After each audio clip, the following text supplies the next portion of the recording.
que je t'ai introduit un peu, nous sommes toujours dans l'enseignement sur la lettre de Jésus-Christ aux 7 églises d'Apocalypse. Alléluia. Cette lettre a été écrite aux 7 églises. Ça veut dire que c'est une lettre complète à toutes les églises de Jésus-Christ. Vous savez, le texte d'Apocalypse parle des choses avant, des choses pendant et des choses après. Avant, pendant et après. Alléluia. Quand l'apôtre Jean recevait cette révélation, ces choses qu'il recevait concernaient le temps avant lui, le temps pendant lui et le temps qui suivra. C'est pourquoi ces lettres-là nous concernent nous aujourd'hui. Je crois que beaucoup de gens s'embrouillent avec les livres d'Apocalypse, cherchant à voir les temps. Tout ça là, si tu es prêt tous les jours avec Dieu, chercher à voir les temps, c'est secondaire. Dieu, son plan va s'accomplir. Ce qu'il a planifié sur la fin du monde dépend de sa volonté, va s'accomplir, que l'homme veuille ou pas. Mais ce que Dieu veut de l'homme, que l'homme obéisse à Dieu, que l'homme suive la loi de Dieu, que l'homme soit dans la doctrine de Dieu, que l'homme suive ce que Dieu enseigne. Pour que si Jésus revient aujourd'hui pour nous enlever, tu es parti. Si tu es de ceux qui croient que l'enlèvement c'est après la tribulation, bon, c'est pas ça la vérité, mais si demain quand même de l'obéissance là, quand Jésus viendra enlever, tu vas partir.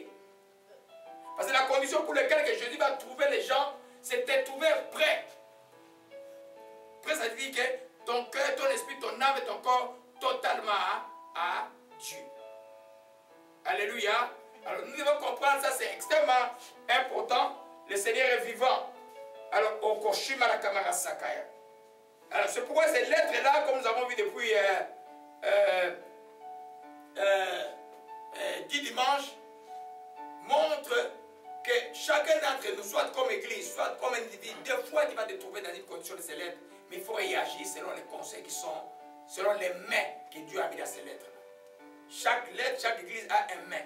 Une réponse que Dieu fait, quelque chose que l'homme doit améliorer. Alléluia. Vous voyez que l'homme est toujours presque toujours sourd. Je suis presque convaincu, et je suis de plus en plus convaincu qu'il n'y aura pas beaucoup de gens au ciel. Il n'y en aura pas beaucoup.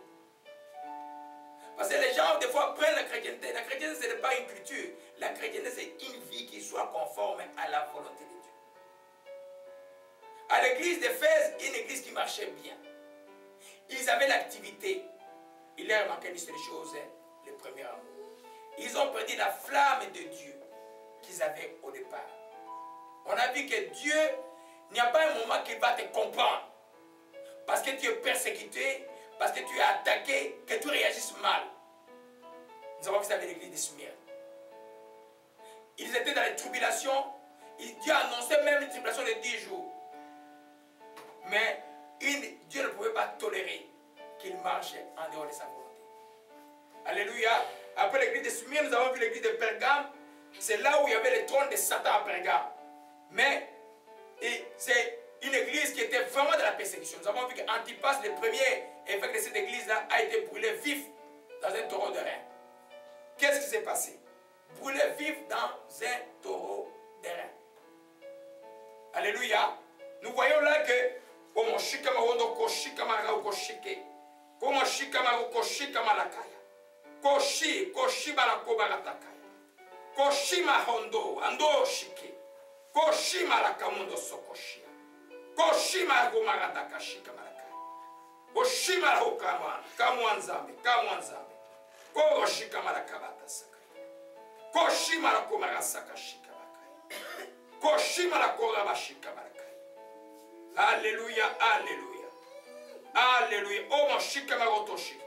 Koramareko, record de la mort. Chuta, mon chemin à la Kabarosakaya. Sois maudit et sors d'ici. Au nom de Jésus-Christ de Nazareth. Koshema la Kamadosakaya. Comment, combo yanzambe zako saganate, kosakanate. Comme Shema la Komarasakaya. Oh mon chachana maquillage. Maquillage de la mort est brisé. Le maquillage de la mort est brisé.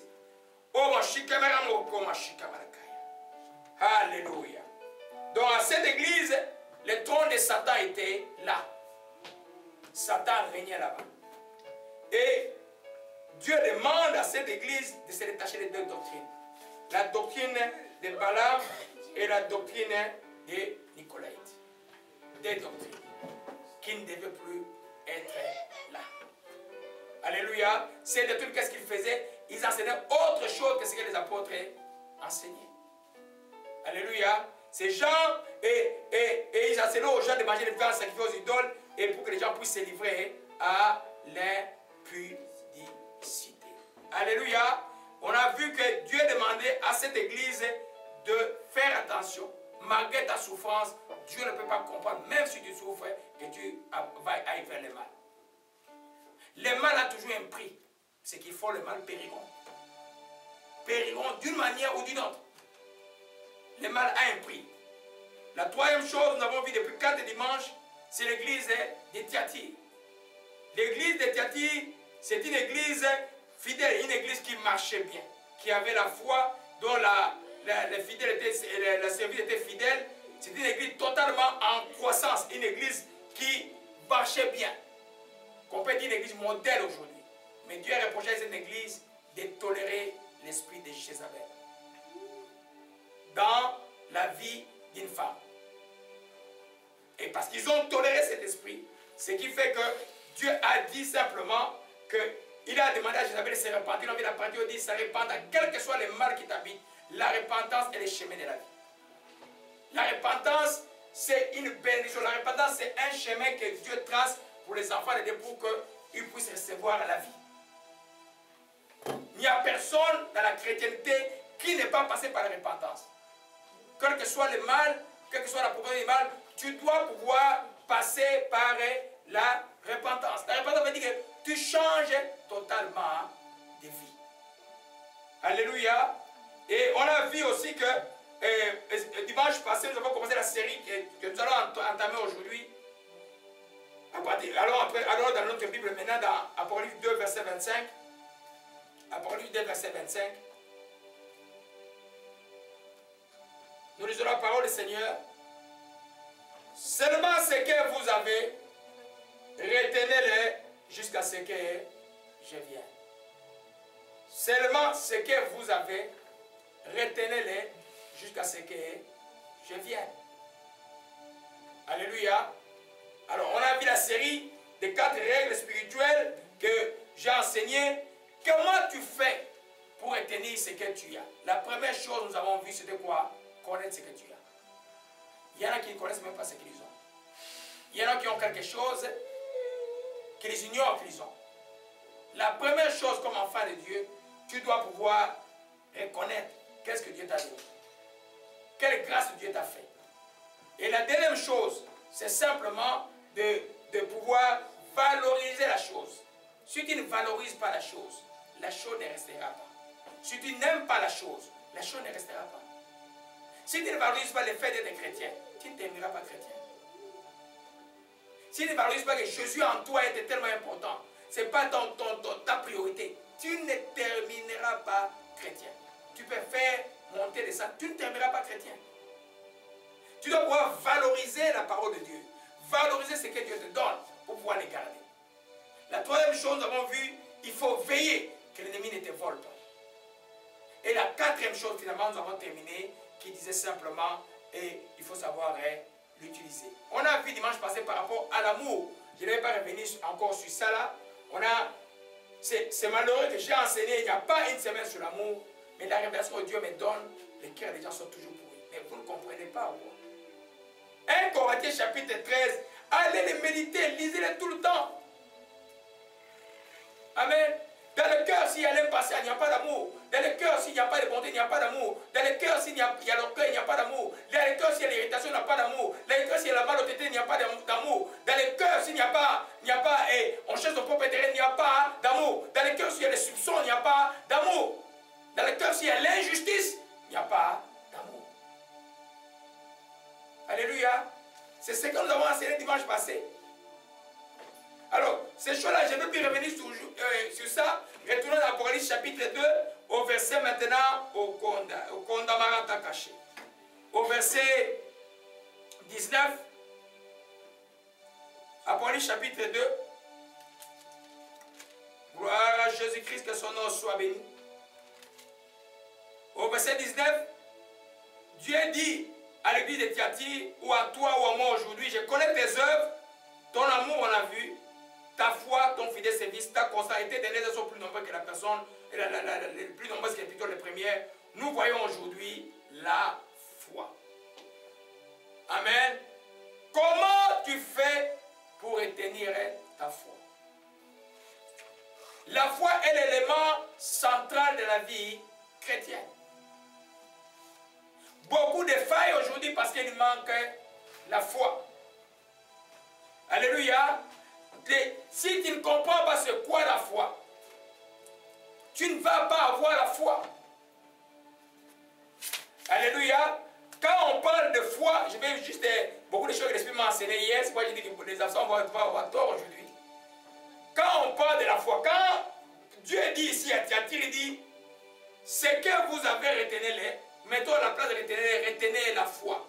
Qu'est-ce que nous comprenons par là? La foi, c'est seulement cette confiance absolue qu'on a à Dieu, que tout ce que vous demandez, croyez que vous l'avez reçu et vous le verrez s'accomplir. Mais quand Paul dit ici, dans 2 Corinthiens 13, verset 5, examinez-vous si vous êtes dans la foi. Il y a une différence d'être dans la foi et d'avoir la foi. Amen. Qui a déjà donné le mot qu'on appelle foi chrétienne? Quand on dit que tu es dans la foi chrétienne, ça signifie que tu as la foi. Pas nécessairement. Alléluia. Quand Paul dit, examinez-vous jusqu'à la foi, il s'entend, examinez-vous si vous demeurez dans les enseignements de Dieu. Être dans la foi, c'est demeurer dans les enseignements de Dieu. C'est de demeurer en Christ. C'est demeurer dans les enseignements de Dieu. Avoir la foi, c'est avoir confiance en Dieu par rapport à un objet spécifique pour avoir une réponse spécifique. C'est la foi qui produit les miracles qui est écrit dans Marc 11, verset 24. Tout ce que vous demanderez, croyez que vous l'avez reçu, vous devez s'accomplir.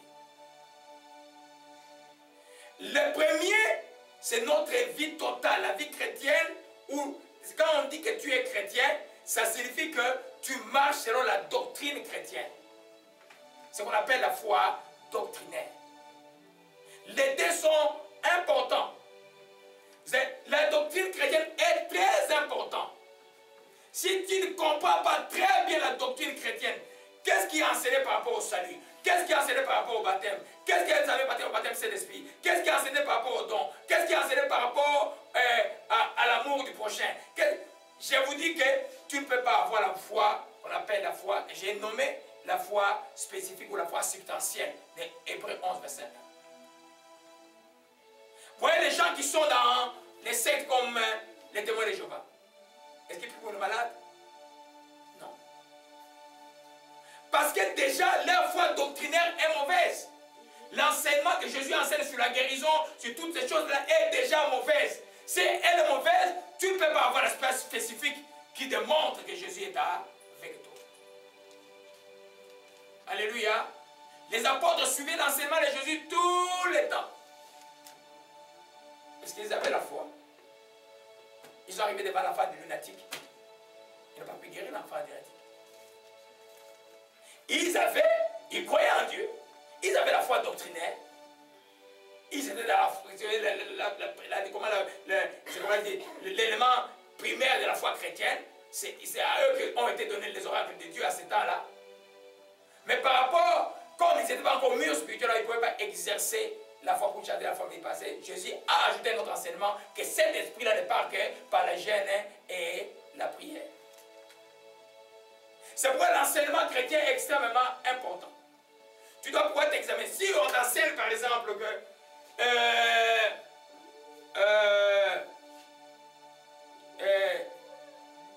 par exemple la psychologie dans la chrétienté aujourd'hui. Oh, les chrétiens, tu peux aller voir les psychologues. Alors ton Dieu serait à quoi? Si dans ta tête il sait que tu peux avoir le psychologue, est-ce que quand tu vas avoir un problème, tu vas courir vers Dieu? Tu vas courir d'abord vers les psychologues. Donc ta foi doctrinaire, c'est quoi on t'a enseigné comme doctrine, elle est mauvaise. Si toi, on t'a enseigné que Jésus est amplement suffisant et nécessaire pour être ta solution, tu vas voir que la réponse va être claire dans ta vie. Alléluia. C'est pourquoi Jésus dit, prenez garde de la manière dont vous entendez. Si ta doctrine chrétienne est claire, ta foi substantielle sera évidente par rapport aux circonstances. Il y a des églises qui ne croient pas que les démons, on peut les chasser. Quand ils chassent les démons, on dit que tu es démoniaque. Comme les pharisiens, quand Jésus chassait les démons, il dit que tu es démoniaque. Mais si tu connais la foi chrétienne, la doctrine chrétienne par rapport aux démons, tu vas dire non. Et il a dit, voici les signes qui a commencé à crier à mon nom, ils chasseront les démons. Donc ta foi doctrinaire va t'entraîner à ta foi, je dirais, spécifique ou substantielle pour obtenir des résultats dans la vie. C'est pourquoi, revenons un peu à ce que nous avons commencé à enseigner. Jésus dit à l'église, retenez ce que vous avez, retenez-les. Comment tu retiens ta foi? Alléluia. Il faut d'abord connaître, est-ce que tu as la foi? Est-ce que tu as la bonne doctrine chrétienne? Alléluia. Prenons un peu dans 2 Corinthiens 13, verset 15. Oh, le sang de Jésus agit. Voile de la mort est brisé. Voile de la mort est brisé. Sémence de la mort est finie. Levez-vous maintenant. Levez-vous simplement. Levez-vous. Et Sengo Makasi. Et 2 Corinthiens 13, verset 5, nous pouvons lire nous tous. Oui, 2 Corinthiens 13, verset 5. Examinez-vous vous-même pour savoir si vous êtes dans la foi. Et éprouvez-vous vous-même, ne reconnaissez-vous pas que Jésus-Christ est en vous. Là, il parle de quelle foi? Doctrinaire ou la foi substantielle qui produit vrai? Il parle de la foi doctrinaire. Jésus en toi, c'est l'enseignement de Jésus en toi, c'est la parole de Dieu en toi.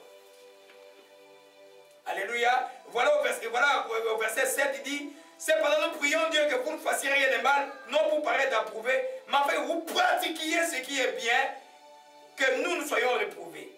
La foi doctrinaire te conduit à pratiquer une vie chrétienne correcte. En d'autres termes, c'est cette foi-là qui te conduit à l'obéissance. C'est ça, les gens disent non, nous ne sommes pas dans la loi, mais parce que je crois, c'est pourquoi j'obéis. Si tu ne crois pas à la parole de Dieu qui dit tu commettras peine d'adultère, tu ne peux pas, si tu ne crois pas à ça, tu commettras l'adultère. Si tu crois à cette parole-là, l'adultère ne sera jamais ton lot. Le mensonge ne sera jamais ton lot. Alléluia. C'est pourquoi Paul pose la question, ne reconnaissez-vous pas que Jésus-Christ est en nous? Le chrétien doit se poser, comme Jésus-Christ est en moi, qu'est-ce que je dois produire comme fruit? Qu'est-ce que ça signifie quoi Jésus-Christ en toi? Amen. Est-ce que la parole de Dieu est en toi? Alléluia. La Bible dit simplement, c'est garde ton corps plus de toutes les choses car c'est de lui qui viennent les sources et les vies. C'est quoi? Ça veut dire quoi? C'est quoi Jésus en toi? C'est quoi la parole de Dieu en toi? Qu'est-ce que la parole de Dieu dans le cœur de quelqu'un produit? Ça produit un changement au niveau de l'esprit, que vous appelez salut, un changement au niveau de l'âme, ça s'appelle le salut de l'âme, un changement au niveau du corps, au niveau du comportement. Tu deviens maintenant dit, ah, ce qu'elle faisait avant, elle ne le fait plus. Alléluia. Amen. Alléluia.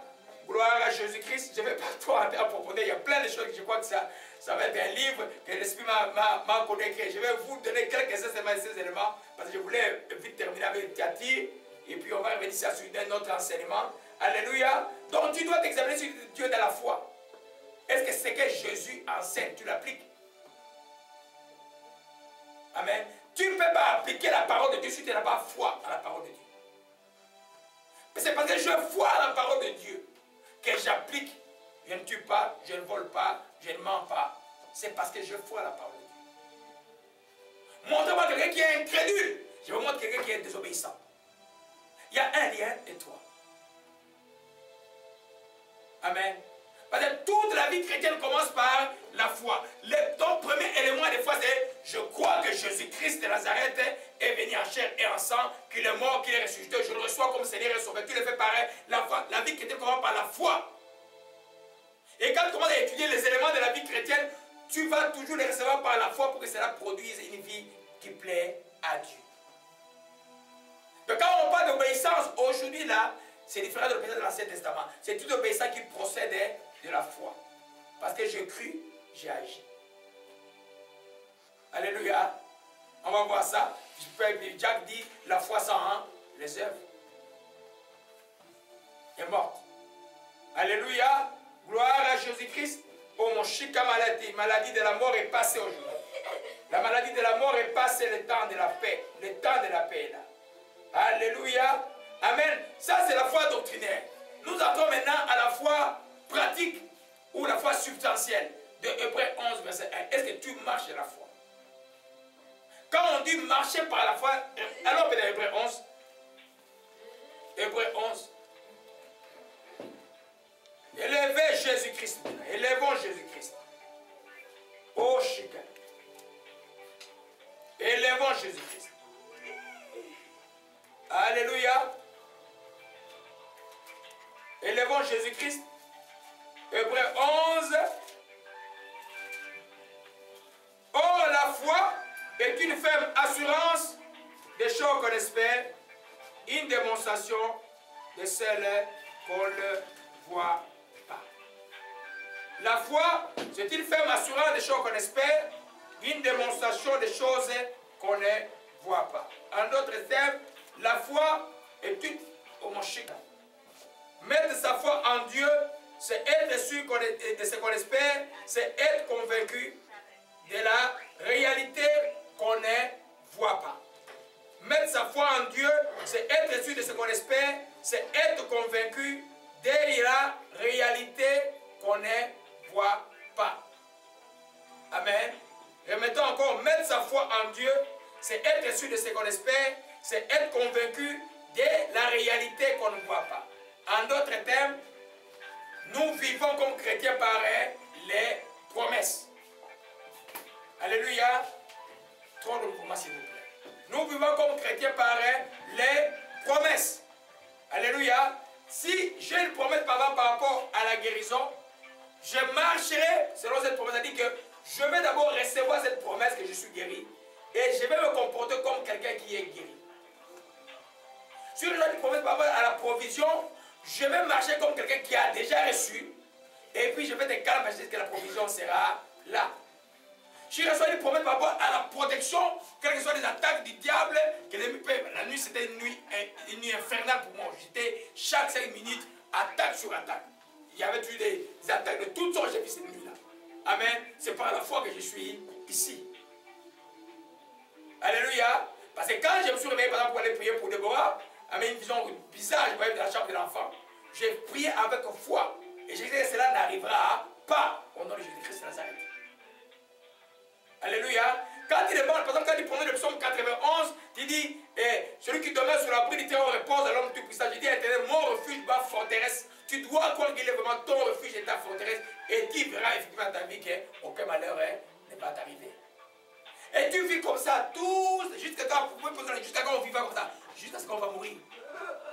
C'est comme ça que Jésus a fait les choses. C'est pourquoi il est de tout intérêt pour nous de demeurer dans une bonne doctrine pour que la vraie foi spécifique puisse se dégager dans notre vie.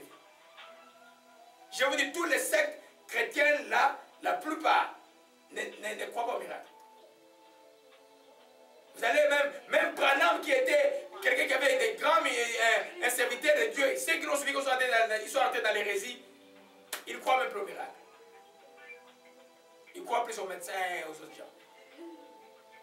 Chaque fois il y a l'hérésie, la vraie foi n'est pas là. Pourquoi? Parce que la Bible dit, la foi vient de ce qu'on entend vient de la parole de Dieu. Chaque fois que tu entendras une promesse de Dieu par rapport à quelque chose, un enseignement par rapport à quelque chose, ta foi spécifique par rapport à la chose va augmenter. Alléluia. Si tu écoutes un enseignement de prière, que la prière de foi, ça demande que ça devient un élément. Des fois tu pries, tu arrives à un élément de prière, tu dis non, tu es comme à Gethsemane, comme Jésus-Christ. Bon, il y a des fois où tu te dis, mais comment je peux me retrouver là? Mais si tu suis un enseignement sur la foi, tout découragement qui allait venir parce que tu as des sucres qui t'entourent qui sont totalement bizarres, tu vas voir que tu vas résister parce que tu as cru que simplement la promesse qui dit simplement, priez sans cesse. Amen. À la promesse qui dit que tout ce que vous demanderez, croyez que vous l'avez reçu, vous le verrez s'accomplir. Alléluia. Amen. Alors, c'est pourquoi nous comprenons, mes bien-aimés, quand tu dis que, comment tu connais que tu as la foi, en t'examinant toi-même. Je vais donner quelques éléments rapidement, qui simples, pour un enseignement plus simple. Un message, je vais écrire ça dans un livre plus profond, là. Ça va, amen. Mais, des éléments tout simples. Est-ce que tu es tranquille dans la vie? Est-ce que tu es calme? Celui qui a la foi est calme. Jésus a dit, voici, je serai avec vous jusqu'à la fin des temps. Donc, quelle que soit la chose que tu vis, si tu es craint Dieu, Dieu est avec toi. Est-ce que tu es tranquille dans ton cœur? Amen. Donc, toi-même, tu peux examiner si tu es tranquille ou pas. Si tu n'es pas tranquille, ta foi est en train de s'éroder. Il y a quelque chose qui manque. Amen. Tu dois être tranquille. Le premier signe que tu t'examines dans ta vie, c'est la tranquillité. Alors, on est Ésaïe 30, verset 15. Ésaïe 30, verset 15. Ésaïe 30, verset 15.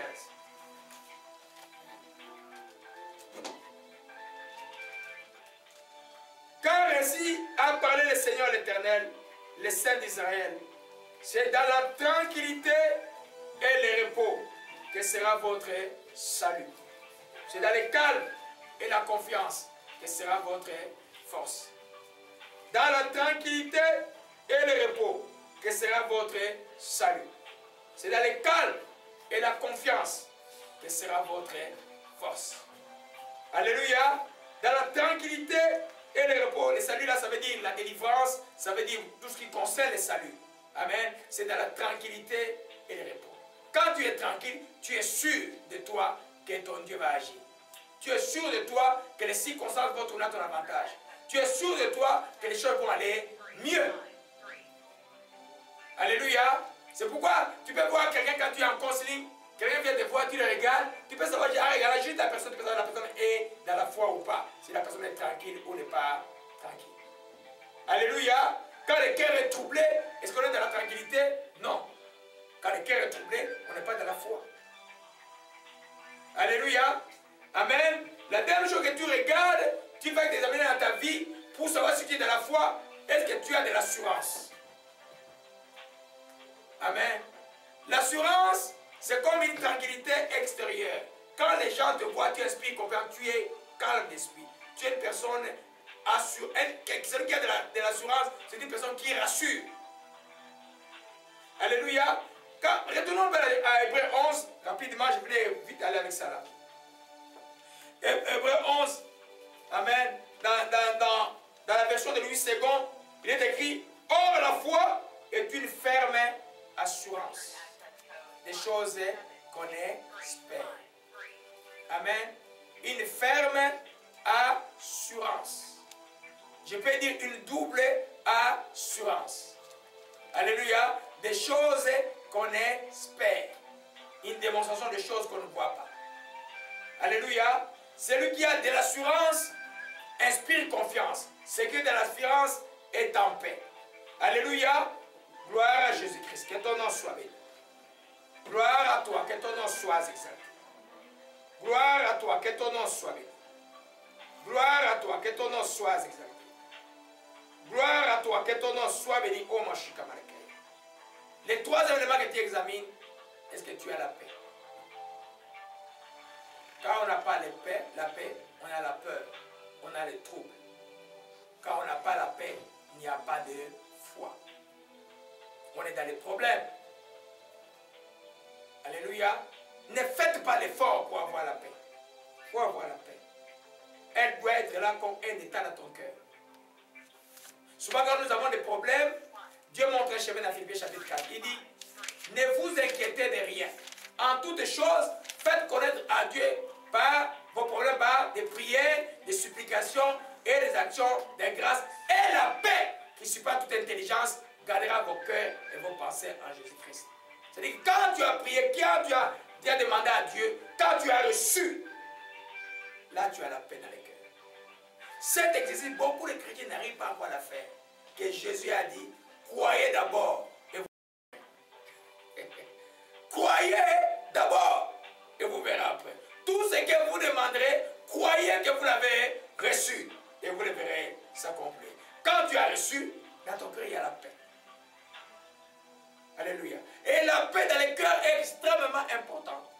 Quand il n'y a pas la paix dans ton cœur, c'est le trouble qui est dans ton cœur, c'est l'amertume dans ton cœur, qui risque d'affecter les gens autour de toi. Quand tu manques la paix, comment tu réagis extérieurement? Ça va affecter les gens, même les innocents. C'est pas quand tu n'as pas la paix, cherche à dire pourquoi je n'ai pas la paix dans mon cœur. Des fois, c'est un péché non confessé. Des fois, c'est une attitude que Dieu te demande de changer depuis longtemps que tu ne changes pas. Des fois, c'est simplement, tu ne crois pas. Et tu cherches des boucs émissaires. Crois et tu verras la gloire de Dieu. Amen. Donc la paix, tu vas voir la paix dans le cœur. Et la troisième, le quatrième plutôt, chose que tu vas examiner dans ta vie, est-ce que tu as une vie joyeuse? Si tu n'as pas une vie joyeuse, tu n'as pas la foi. Alléluia. Que ce soit doctrinaire, tout enseignement de Jésus-Christ nous pousse à avoir une vie joyeuse. Ça nous construit pour que nous soyons prêts à être à la table du Seigneur. Alléluia. Tu dois avoir une vie joyeuse. Amen. Ta joie ne peut pas dépendre des circonstances. Quand tu as de la joie. Quand il manque, tu as de la tristesse. Ça, ce n'est pas la chrétienté. Tu dois avoir une vie joyeuse. Ça montre que tu fais confiance en ton Dieu, quelle que soit la difficulté que tu as, quels que soient les problèmes que tu as, il y a un issue normale qui va arriver. Alléluia. Amen. Amen. Les choses de Dieu, il faut vraiment... Si quelqu'un arrive à s'examiner soi-même tout le temps, on aura moins de problèmes. Moins de problèmes. Et on ne trouvera pas les boucs émissaires à nos problèmes, ce qui va nous arriver. Il faut toujours s'examiner. Si tu sens qu'il n'y a pas de joie, il y a quelque chose qui manque. Amen. Si c'est un problème, adresse-toi à Dieu. Amen. Vous voyez le texte de Philippiens, ça commence par réjouissez-vous dans le Seigneur, je le répète, réjouissez-vous dans le Seigneur et ne vous inquiétez de rien. Si tu te mets dans la prévention même des problèmes. Imagine-toi depuis le matin, tu as loué Dieu dans la joie et puis un problème arrive. Tu vas voir, le problème sera petit. La joie et la foi, c'est comme, je sais comment je peux dire, c'est comme, qui connaît une bielle? Vous ne connaissez pas la mécanique? C'est comme une bielle. Une bielle a des trucs comme ça là. Il y a un qui est devant, qui passe devant, il y a un autre qui vient en arrière, ça fait des mouvements comme ça là. Donc, quand tu as la foi, ça signifie que tu as la joie suit. Quand tu as la joie, tu entretiens ta foi. La joie, c'est non seulement comme un indicateur, un symptôme de la foi, mais la joie te permet d'entretenir ta foi. Imaginez-toi que la tristesse est là, la foi ne peut pas être là. Les clameurs, le colère, les cris, la foi ne peut pas être là. Alléluia. Gloire à Jésus-Christ, que son nom soit béni et soit exalté. La quatrième chose que nous voyons, c'est la dièse, le courage. Amen. Tu peux être tranquille, tu peux être assurant, tu peux avoir la foi, mais je te dis que ta vie ne sera pas comme un boulevard, tout va bien comme une autoroute où il n'y a pas de tour. Des fois, tu vas trouver un obstacle où Dieu va te dire, c'est le chemin où tu t'es envoyé de faire, mais il y a un obstacle. Tu as besoin de marcher dans la foi. Alléluia. Amen. Le courage. Je prenais un texte qui va bien avec le courage. Oh, Yeshua. Prenons Marc chapitre 10. Je vais prendre un texte du Nouveau Testament. J'avais promis de parler de Josué, mais je prends un texte du Nouveau Testament. Alléluia. Le courage. C'est le courageux qui quand quelqu'un est courageux, il démontre qu'il a la foi. Celui qui a la foi est courageux. Gloire à Jésus-Christ. Marc, Marc 10. Oh voilà l'envoûtement est brisé aujourd'hui. L'envoûtement est brisé, ferveur et ensemble et avakas.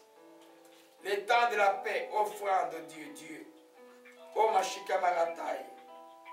Alléluia. Jean, Marc 10, à partir du verset 46. Je vois juste rapidement la rivière, c'est la foi. Ils arrivèrent à Jéricho. Jésus en sortit avec ses disciples. Il y avait une assez grande foule. Les fils de Timée, Bartimée, mendiant aveugle, étaient aussi au bord du chemin. Il a entendu que Jésus de Nazareth, il a entendu que c'était Jésus de Nazareth. Il s'est mis à crier, fils de David, aie pitié de moi. Plusieurs les reprenaient pour le faire taire. Il criait beaucoup plus fort, fils de David, aie pitié de moi. Jésus s'arrêta et il appelait l'aveugle en lui disant, prends courage, lève-toi, il t'appelle. Il jeta son manteau et s'éleva de bond vers Jésus. Et voyez au verset 52, Jésus dit, va, ta foi t'a sauvé. Amen. Voyez un peu le contexte. Jésus passe, les grands rabbins passent avec tout un nombre de gens. Un aveugle qui ne voyait pas était au fond. Il a entendu simplement que Jésus passait par là. Il ne connaissait pas par où Jésus passait, dans quelle direction. Derrière, devant, juste de bruit. Et il a commencé à crier très très fort. Il dit, fils de David, Jésus, aie pitié de moi, aie pitié de moi, aie pitié de moi. Les gens voulaient le faire taire parce qu'il dérangeait. Mais il était courageux. Au fur et à mesure qu'il était, il a dérangé simplement Jésus. Vous voyez, c'est pourquoi le texte de Luc 11 dit simplement, nous donne la parabole d'aller importuner Dieu. Il a encore crié. Jésus a dit, il a dit qu'il vienne. On l'a dit, prends courage. Il a jeté son manteau, sa lourdeur, sa honte. Il a couru vers Jésus-Christ. Et Jésus a dit, ta foi t'a sauvé. Alléluia. Si tu as la foi, tu dois être découragé. J'expliquais à quelqu'un hier au téléphone qui se plaignait de beaucoup de choses. Vous savez, il y a beaucoup de gens qui m'appellent au téléphone, mais qui sont bloqués. Il y a quelque chose qui sont comme bloqués pour entrer ici. C'est des gens qui m'appellent chaque 2 semaines. Mais pour arriver ici, c'est comme, il y a toujours comme quelque chose qui le bloque. On va entièrement prier en fait, cette chose-là doit être brisée. Il y a quelque chose qui ne va pas. Quand tu vois le nombre d'appels, les gens qui t'appellent et les gens qui arrivent ici, c'est comme 1 sur 10e. C'est pas normal. Mais pourquoi ils m'appellent? Je suis la même personne là-bas aussi. Alléluia. Il prend, la dernière dame m'expliquait, je connais ces 10 jeunes filles que j'ai rencontrées dans la rue. C'est la rue, je m'appelle encore Van Horn. Elle venait de terminer son cours d'ingénieur à l'université. Elle était déprimée dans la rue. J'ai dit, jeune fille africaine déprimée. Je dis, pourquoi tu es triste comme ça? Oh non, je viens de terminer, je suis malade. Et puis je n'ai pas de travail.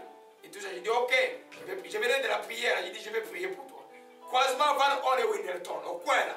J'ai mis ma main en cours de route. J'ai prié pour elle. J'ai commencé à prophétiser. Elle était guérie sur place. Elle a trouvé un travail d'ingénieur jusqu'au journée de cette entreprise-là. Alors, mais elle me dit, chaque fois on libère un poste, quand il y a un travail difficile, c'est à elle qu'on demande. Quand on libère un poste, on lui donne, elle ne se sent pas capable de faire ce poste. Je lui dis, ce n'est pas simplement la foi, tu manques la foi.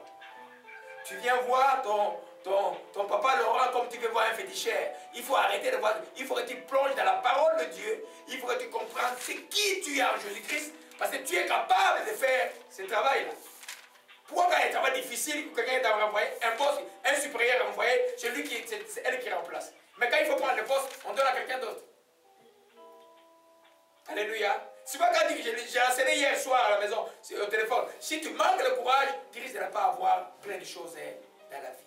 Alléluia. Amen. Donc, il faut être courageux. Dieu, quand il a appelé Josué, la tâche était grande. Il a dit, toi, dans le chapitre au moins 3 fois, prends courage. En d'autres termes, fais-moi confiance et avance. Fais-moi confiance et avance. Fais-moi confiance et agis. Alléluia. Gloire à Jésus-Christ. La 6e chose que nous voyons aujourd'hui, c'est la fermeté. Là, nous entrons un peu. Là, vous allez comprendre la situation de la foi doctrinaire, comment elle est importante. Quand on dit de demeurer ferme dans la foi, là, ça peut savoir des choses que tu attends de Dieu, tu demeures ferme. mais aussi faites attention à l'hérésie. Daniel a dit, le peuple et ceux qui connaîtront leur Dieu agiront avec fermeté. En d'autres termes, quand l'ennemi viendra proposer quelque chose qui va faire, dire non, on ne suit pas ça. La fermeté de la chrétienté, tu sais par exemple, prier c'est important pour toi, tu sais que servir à l'église c'est important pour toi, tu sais que lire la Bible c'est quelque chose d'important pour toi. Quelqu'un fait te distraire avec un téléphone pendant que tu as prévu de lire ton temps de lire la Bible. Tu coupes le téléphone et dis, mon frère, je vais te rappeler après. Tu dois être ferme parce que l'ennemi est rusé. L'ennemi viendra toujours tranquillement pour pouvoir déranger les enfants de Dieu. Alléluia. Amen. Alors un peu de 2 Pierre 3, verset 17.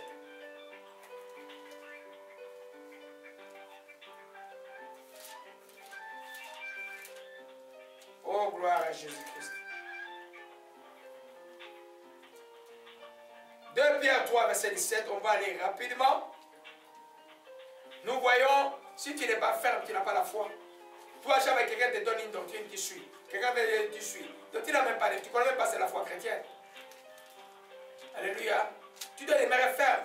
Des fois, et même quand tu vas jouer un diagnostic à l'hôpital, l'ennemi peut te tester. Hein? Le verset dit que, ah, je crois qu'il y a un docteur, moi, au nom de Jésus-Christ, ça ne sera pas dans mon corps. Ça ne sera pas dans mon corps. Tu le refuses. Amen. Sinon, moi, là, mon médecin m'a collé un cancer que j'ai refusé. J'ai refusé. Je lui ai fait des le cancer, jamais développé. Je dis non. Je dis non. Il dit, mais, non. Je dis non. Ça ne sera pas un cancer. Tu vas faire ton examen, mais ça ne sera pas un cancer. Au nom de Jésus-Christ de Nazareth. Vous savez que dans les ténèbres, pour qu'on te colle une maladie, comment ça se passe? On te condamne d'abord verbalement par une maladie. Et l'ennemi peut utiliser les hommes. Même ton médecin pour te condamner verbalement par rapport à une maladie, tu dois la refuser. On dit quelque chose à un enfant. Ma force pour prier pour Michel, parce que j'ai toujours refusé cet état-là depuis qu'il était enfant. Toutes les écoles, tout le monde sait. Et mon Dieu sait que j'ai toujours dit non. Et non, moi j'ai recouvré mon fils totalement. Hier, Dieu m'a révélé comme quelque chose de profond. Hier à 18h. Voyez un peu? La fermeté, tu ne tolères pas ce que ton Dieu ne te permet pas. Tu ne tolères pas ce que ton Dieu ne te donne pas. Tu ne les tolères pas. Tu les refuses au nom de Jésus-Christ. L'ennemi cherchera à te pousser à ce que tu acceptes l'inacceptable. L'inacceptable, c'est ce qui est contraire à la volonté de Dieu dans ta vie. Après, tu vas dire, ah, où était Dieu? Non. Amen. Alléluia. Gloire à Jésus-Christ. C'est déplorable pour les enfants de Dieu. Je vous recommande toujours d'obéir. Soyez obéissants. Quand vous êtes obéissants, c'est plus facile pour nous de prier pour vous. Si vous n'êtes pas obéissants, c'est très dur. Très dur des fois. Oh, gloire à Jésus-Christ. Que son nom soit béni. Amen. 2 Pierre 3, il dit, verset 7, 17. Vous donc bien aimés qui êtes avertis, mettez-vous sur vos gardes de peur entraînés par l'égarement des impies, vous veniez à déchoir votre fermeté. 2 Pierre 3, verset 17. Alléluia. 2 Pierre 3, verset 17. Vous donc bien aimés qui êtes avertis, mettez-vous sur vos gardes de peur entraînés par l'égarement des impies, vous ne veniez à déchoir votre fermeté. Vous qui êtes avertis, mettez-vous sur vos gardes. De peur entraînée par qui? Par l'égarement des impies. Amen. J'ai parlé de la foi doctrinaire. C'est la foi qui est basée sur les enseignements de Jésus-Christ. Tu te t'assois avec les gens qui enseignent autre chose. Ils risquent de t'influencer vers autre chose aussi. Et tu vas perdre ta fermeté parce à la chose réelle que tu as cru. Alléluia. Alors nous comprenons que quand quelqu'un n'est pas ferme, aujourd'hui tu es fort, demain tu n'es pas fort. Aujourd'hui tu es fort, demain tu... Non, à un moment tu dois être, dis non, tu dois monter l'escalier. On doit être ferme par rapport aux promesses de Dieu. Quand tu connais une promesse de Dieu, tu demeures ferme. Personne ne peut te bouger là. Alléluia. David a dit, ta promesse me rend la vie. Est-ce que la promesse de Dieu te rend vraiment la vie? Ou la promesse de Dieu te dérange? Alléluia.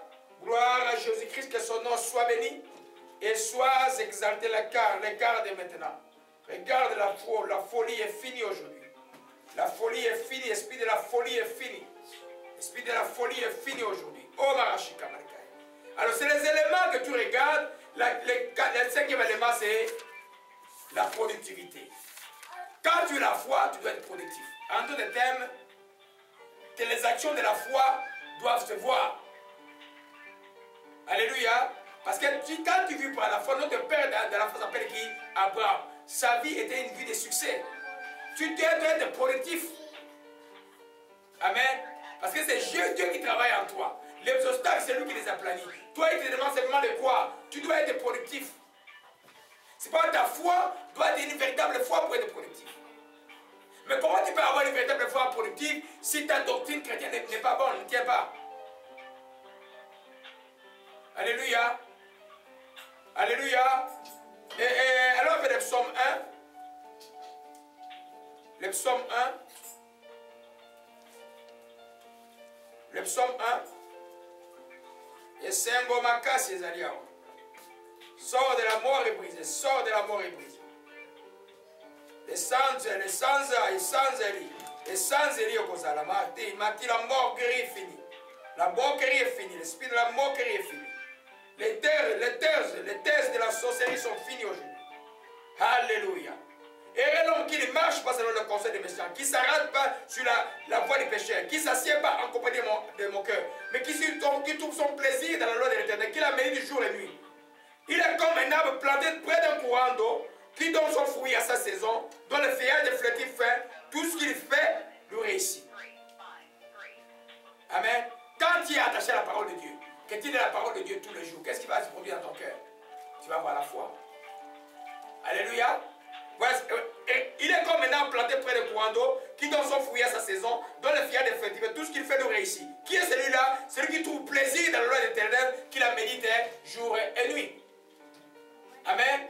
Alors notre foi ne vient pas dans les vides, notre foi viendra de la méditation de la parole de Dieu, de suivre les enseignements par rapport à un certain thème chrétien. Tu développes ta foi par rapport à cela. Alléluia.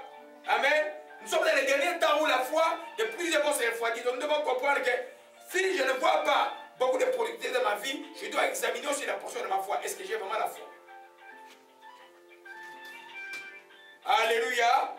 Amen. Alors, nous voyons, c'est des éléments où toi-même tu les regardes, ou quelqu'un peut regarder, ou parmi les gens que tu vas conseiller, tu vas regarder, est-ce que ces gens sont tranquilles, est-ce qu'ils ont de l'assurance, est-ce qu'ils ont la paix, ils ont la joie, ils sont encouragés, est-ce qu'ils sont fermes, est-ce que tu vois une productivité en eux? Alléluia. Alors ça, c'est la première chose. C'est comment tu t'examines. Si tu examines ça, que la réponse de lui, tu es dans la foi. Alléluia. La deuxième chose que tu regardes pour retenir ta foi, tu dois aimer l'état de la foi. Tu dois pouvoir valoriser la foi. Alléluia. Comment tu valorises la foi? Amen. Valoriser ce que la foi donne. Tu dois trouver un plaisir. Tu dois comprendre que la foi, c'est le socle de toute la chrétienté. C'est vraiment la foi. La Bible d'Hébreux 11, verset 6 dit simplement, sans la foi, il est impossible de lui être agréable. Donc moi, je dois donner une telle valeur de la foi que je vais la poursuivre, je vais la chercher sans relâche. Amen. 1 Corinthiens 13 dit simplement, dans le fait du chapitre, simplement que de toutes ces choses, 3 choses demeurent. C'est quoi? L'amour, la foi et l'espérance. La foi est extrêmement importante. Tu dois pouvoir la valoriser. Quand je sens dans mon cœur, il y a des doutes. Oh, je dois prier pour que les doutes quittent mon cœur. Comment quelqu'un qui a des doutes va valoriser la foi? Quand il y a des doutes, il y a la peur. Maintenant, toi, au lieu de chasser la peur, quand tu chasses la peur, c'est que tu valorises la foi. Mais si tu te laisses subjuguer par la peur, ton langage devient, ah, je ne sais pas, et qu'est-ce qui va m'arriver? Tu commences à causer avec les gens qui alimentent la peur dans le monde, tu ne valorises pas la foi. Alléluia. Quelqu'un qui s'assoit avec les gens qui ont la foi, lui aussi sera entraîné par la foi. Parce que la foi ne peut pas se cacher, elle est aussi verbale. Dans le langage de quelqu'un, tu dois savoir si la personne a la foi ou pas. Alléluia. Dans le langage de quelqu'un, comment est-ce qu'il... Toi, quand tu t'assois avec les gens qui voient, tout est la crainte. Par exemple, les cas de mon pays, beaucoup quand ils causent, ils voient comme c'est un pays maudit. Mais quand tu vois son pays maudit, il va être maudit. Non, le pays a des problèmes. Tu ne dois pas croire qu'il est maudit, toi qui es chrétien. Amen. Parce que Dieu dit, s'il y a un juge dans le pays, il ne détruira pas le pays. Alors ton langage doit être modélé par rapport au pays. Il y a des problèmes, mais tout va bien, tout ira bien. Tout ira bien. Le mal quittera mon pays. Mon pays va se développer. Le mal, tu dois le langage, d'abord un sur au pouvoir de la langue. Quand ton langage est négatif, tu ne valorises pas la foi. Quand ton langage est positif, tu vas dire la foi. Hein? Comment moi je peux faire pour m'en sortir? Hein? Comme ma fille avec qui je causais hier. Je dis non, non, tu dois avoir un langage positif. Alléluia. Quand tu parles là, tu es seul dans la chambre, tu parles, qui t'écoute? C'est toi-même qui t'écoute, non? Donc ce que tu dis te revient par l'oreille, n'est-ce pas? Amen. Si tu commences à murmurer, ah moi, ce travail-là, je n'aime pas, je suis fatigué, et puis, tu commences à murmurer, tout ce que tu dis entre en toi, va dans ton cœur. J'ai un cycle infernal de l'échec qui va commencer. Alléluia. Nous avons un exemple dans la Bible qui est un exemple important de quelqu'un qui a produit à une famille, à une journée. La famille et tout ce qu'il possédait qui s'appelle Job. Il n'a pas murmuré. Il a rendu grâce à Dieu. Et la fin de sa chose était que tout ce qu'il avait perdu, il a récupéré. Alléluia. Tu valorises la foi par ton langage. Tu valorises la foi par tes attitudes. Et ton attitude est comment? Non. Hein, non, non. Tu vas avoir une bonne attitude. Parce que ton Dieu est en action, il est là. Alléluia. L'attitude est quelque chose de très, très important dans la vie. Amen. Imagine-toi, tu travailles à un bureau de réception et puis que... Mais les gens vont fouiller ton entreprise. Les boss, là, les chefs du personnel, s'ils passent, les gens qui travaillent à la réception comme à la Banque Royale, si vous trouvez une constat là, on va te changer de poste ou bien on va te mettre dehors. L'attitude est importante. Nous ne parlons pas de la fausse attitude du monde, la vraie attitude parce que ton cœur croit. Amen. Toi, tu vas valoriser la foi par une bonne attitude. Alléluia. Gloire à Jésus-Christ. Il y a beaucoup de choses que je vais dire. Amen. Donc, celui qui valorise la foi ne peut pas tolérer la peur dans le cœur. Quand j'ai peur dans mon cœur, je dois entrer en prière, chasser l'esprit de peur. Amen. Tu dois aimer cet état de repos, cette paix dans le cœur qui te dit que tu as confiance en Dieu. Quand tu le manques, tu le recherches vite. Alléluia. Tu le recherches vite. Souvent, les gens, le soir, tu es fatigué, au boulot, au travail, ou à l'école, ça va bien marcher. Toi, au lieu de résister, cela va qu'il faut faire. Tu laisses cela te dominer. Oh, tu vas au lit, tu découvres. Maintenant. Avant d'aller au lit, va louer Dieu. Valoriser la foi. Alléluia. Amen. Si quelqu'un qui ne valorise pas la foi ne gardera pas la foi. Alléluia. Gloire à Jésus-Christ. Amen. Il y avait Amen. Je vais aller au troisième. Nous avons vu la connaissance, nous avons vu la valorisation. Pour retenir la foi maintenant, tu dois veiller à ne pas la perdre.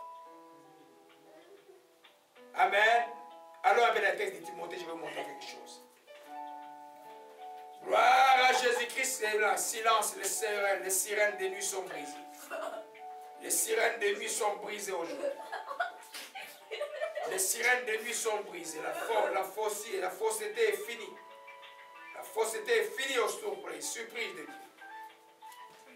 1 Timothée, verset 18. Les commandements que je t'adresse, Timothée, mon enfant, selon les prophéties faites précédemment à ton sujet, c'est que d'après elles tu combattes le bon combat, en gardant la foi et une bonne conscience. Cette conscience, quelques-uns l'ont perdue. Ils ont fait naufrage par rapport à la foi.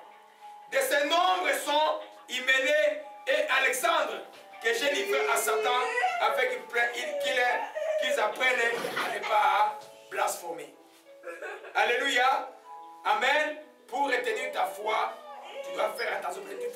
On peut faire naufrage par rapport à la foi. On peut perdre sa foi. Alléluia. La Bible nous parle d'Hyménée et Alexandre que Paul a livré à Satan. Parce qu'ils ont fait naufrage par rapport à la foi. Vous voyez que, je reviens à mon introduction. À quelle foi ils ont fait naufrage? ce n'est pas la foi substantielle d'obtenir, mais par rapport à la doctrine chrétienne. Et il commençait à enseigner que Jésus-Christ est déjà révélé. Paul les a livrés à Satan. Alléluia. C'est pourquoi je disais que si ta foi doctrinaire est mauvaise, ta foi substantielle par rapport aux choses de la vie, ce ne marchera aussi pas. Amen. Amen. Ils ont perdu, ils ont fait un naufrage par la foi. C'est vraiment désastreux. Beaucoup des enfants de Dieu commencent bien, mais ils font naufrage en cours de route. Alléluia. Nous allons voir un parcours du naufrage chrétien par rapport à Matthieu 13 que l'Esprit m'a enseigné. C'est la première fois que vous allez écouter cela. Vous connaissez le texte, mais c'est la première fois que vous allez écouter. Comment on peut faire un naufrage? Regardons-nous bien, la foi vient de ce qu'on entend vient de la parole de Dieu. Aujourd'hui, je dis, la maman, la mère de la foi, c'est la parole de Dieu. La foi, c'est une substance. C'est-à-dire, on croit à une promesse que Dieu a donnée. Alléluia. Et donc, il menait, Alexandre, on fait naufrage par rapport à la foi. Alléluia. Alors, peut-être 2 Timothée, rapidement, je vais juste vous donner ça avant d'aller dans ce que nous allons voir. Dans 2 Timothée 2, verset 17, Amen, il dit, et au verset 16, et visez le vain discours et profane, ceux qui la tiennent avanceront toujours dans l'impiété, leur parole les rongera comme la gangrène. Évitez le vain discours et ceux qui les tiennent. De ces noms sont Hyménée et Philette, qui sont détournés de la vérité en disant que la résurrection est déjà arrivée. Ils renversent la foi de quelques-uns. C'est la foi doctrinaire. Amen. Hyménée et Philette disaient que la résurrection est déjà arrivée. Amen. Donc, ils renversent. Quand les gens croient, donc ils troublaient en fait les gens. La fausse doctrine trouble les gens. Quand on est de la fausse doctrine, on ne peut pas avoir la foi substantielle par rapport à nos besoins. Ça ne peut pas exister. Alléluia. Gloire à Jésus-Christ. Maintenant, voyons un peu comment on peut perdre la foi. Alléluia. Amen.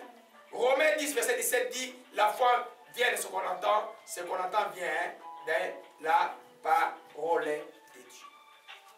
Si tu ne lis pas la parole de Dieu tous les jours, tu ne médites pas la parole de Dieu tous les jours, je te dis que tu vas faire un naufrage par rapport à la foi. C'est question de temps. Alléluia. Parce que quand tu lis la parole, pourquoi tu lis la parole? Ce n'est pas un devoir. La parole, tu la lis pour qu'elle te nourrisse. Qu'elle nourrisse ton esprit, que tu grandisses dans la foi. C'est pourquoi la réflexion par rapport à la parole est très importante, ça s'appelle la méditation. C'est pourquoi il ne faut pas courir à lire la parole de Dieu.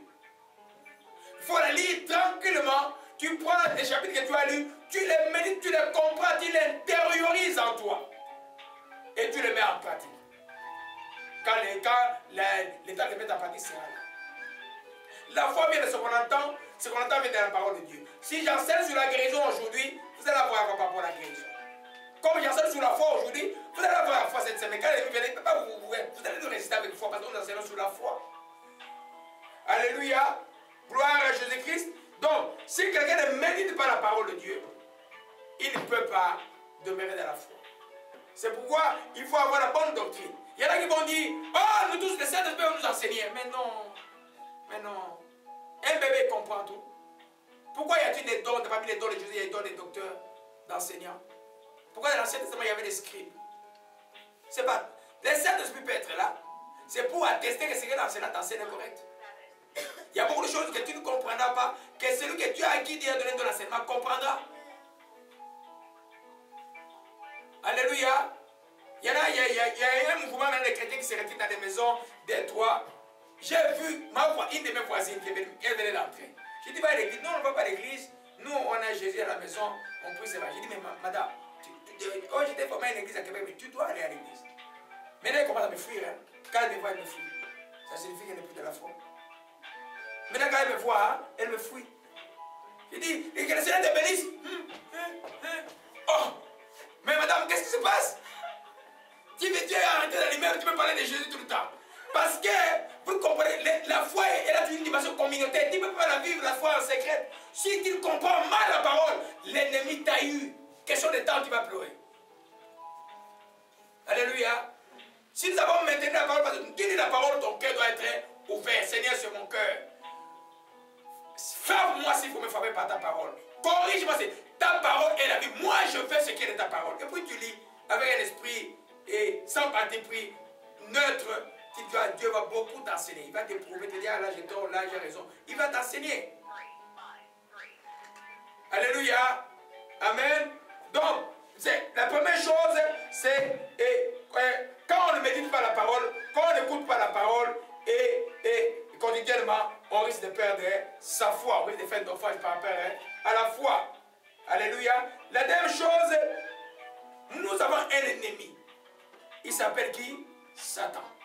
Quand il sait que quelque chose de béni, Satan va te laisser faire les choses. Non. Satan sait éminemment qu'un enfant de Dieu qui se nourrit de la parole va être puissant. Satan va attaquer en amont pour t'enlever la parole de Dieu. C'est pourquoi quand vous prenez à l'église, vous sortez ici, vous commencez des causeries. Juste dans l'auto, là, vous êtes dans des causeries hautes. Tout ce qui a été enseigné, vous êtes enlevé. Juste dans l'autobus, l'ennemi vous vole tout. Alléluia. Voyons les choses que le Seigneur m'a enseignées. Oh, gloire à Jésus-Christ. Je regrette beaucoup, il n'y a pas beaucoup de gens aujourd'hui. Matthieu 13, vous connaissez la parabole du semeur. Alléluia. Nous allons voir comment l'ennemi vient pour nous voler la parole de Dieu pour que nous puissions la perdre, pour que nous perdions la foi. Parce que quand on vole la parole, c'est pour que tu perdes la foi. Gloire à Jésus-Christ. Matthieu chapitre 13 nous parle de la parabole du semeur. Yeshua Maranatha. Que son nom soit béni et soit exalté. Aucun malheur n'arriva à Moïse. Le Seigneur est vivant, que son nom soit béni. Le Saint-Ciel est là. Alléluia. Gloire à Jésus-Christ. Que son nom soit béni. Alléluia. Matthieu chapitre 13 nous parle de la parabole du semeur.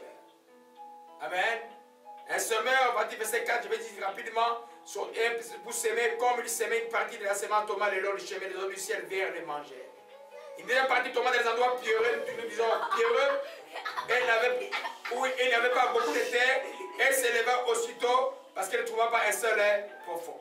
Et le soleil parut, il fut brûlé et sécha faute des racines. Une autre partie tomba par les épines. Les épines montèrent et l'étouffèrent.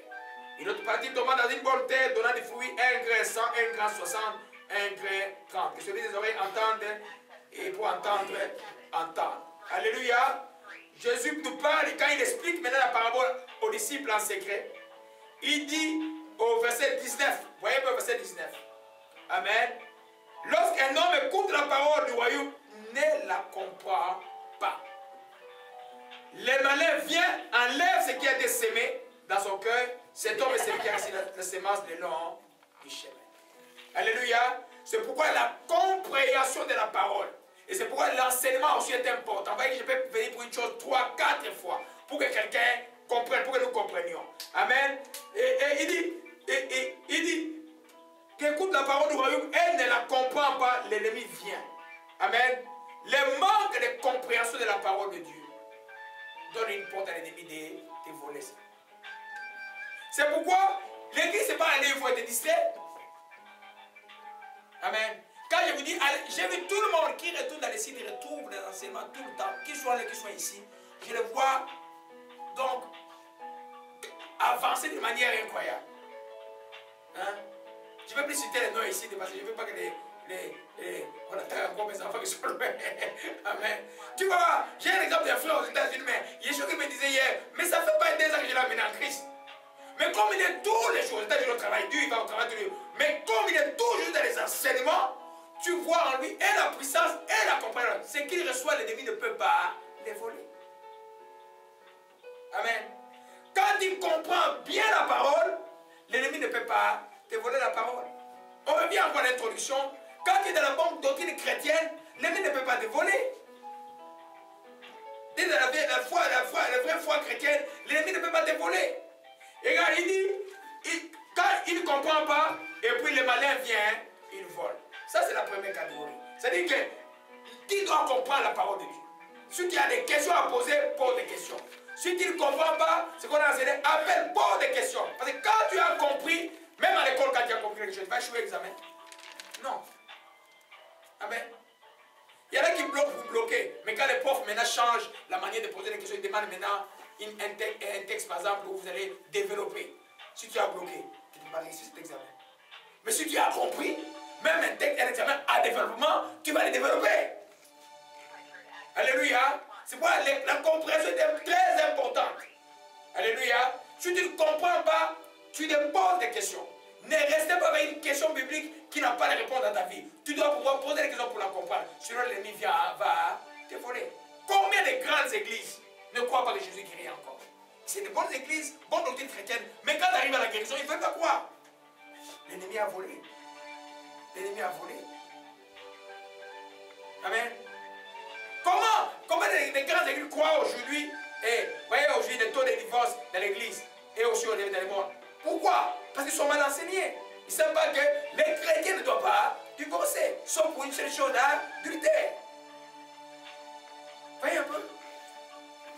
Et même cela, quand le pardon peut transcender cela. Parce qu'ils sont mal enseignés. Alléluia. L'ennemi vient, il vole. Hein? Voyons même l'habillement des chrétiens et des chrétiennes. Le monde, les offrandes, les églises, il y en a qui laissent faire n'importe quoi, mais l'ennemi vient voler par les péchés d'occasion de chute. Les enfants des choses, des problèmes, ils ne savent pas pourquoi, mais vous avez été occasionné pour le péché de Jésus. Jésus est fâché contre vous, vous ne savez même pas qu'il est fâché contre vous. À cause de l'ignorance, l'ennemi vient, il vole. La compréhension de la parole de Dieu est extrêmement importante. Alléluia. Voyez un peu, je trouve comment c'est un secte qu'on n'a pas arrêté de prier. Il prie beaucoup, il gêne beaucoup, mais à la fin, c'est toujours le trouble. Pourquoi? Parce que la doctrine de départ est mauvaise.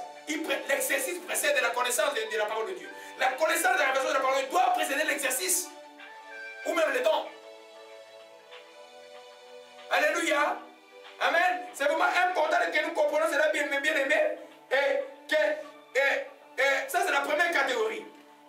La deuxième catégorie, lorsqu'un homme écoute la parole, celui qui a reçu la sémence dans les endroits pierreux ou dans les rocs, selon le texte biblique, celui qui entend la parole et la reçoit avec joie.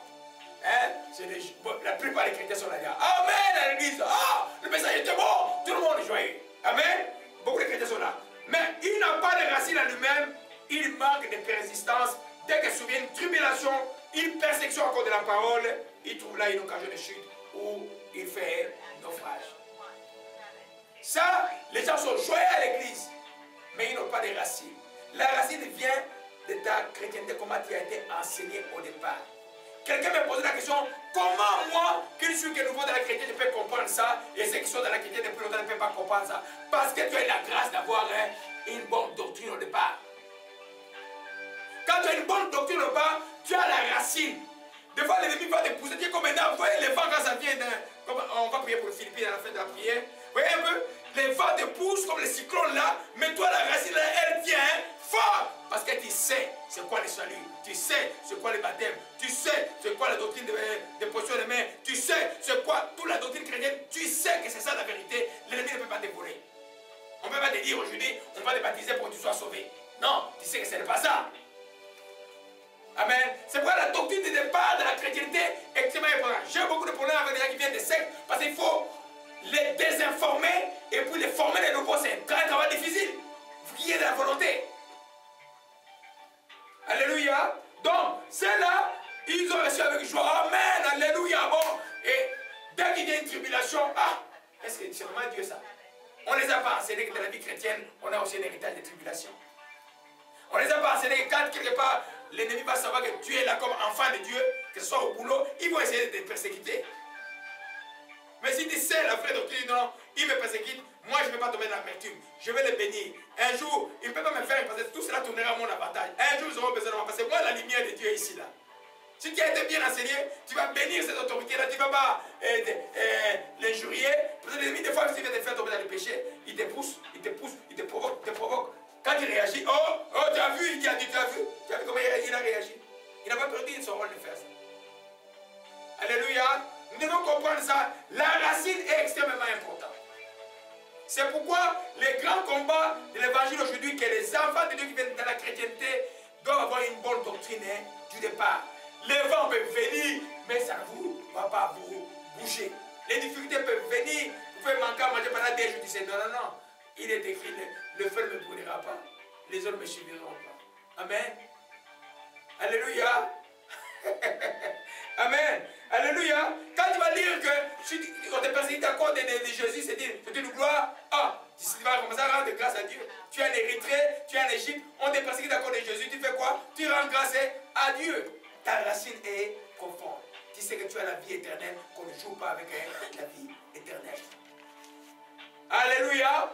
Amen. Et nous allons maintenant à la catégorie qui est la plus populaire aussi. Amen. Celui qui a reçu la semence parmi les épines. Celui qui entend la parole, mais en qui les soucis du siècle, les sélections des richesses étouffent la parole et la rend infructueuse.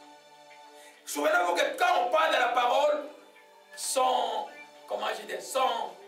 bourgeon, c'est la foi. La parole est la racine, le bourgeon, c'est la foi. Amen. Quand la parole est pourrie là-bas, est-ce qu'il peut y avoir un bon bourgeon? Non. Alléluia. Il dit, la semence qui tombe parmi les épines, c'est des gens qui ont reçu la parole, ils sont contents et tout ça. Mais c'est des chrétiens à qui on a appris que être riche c'est la priorité.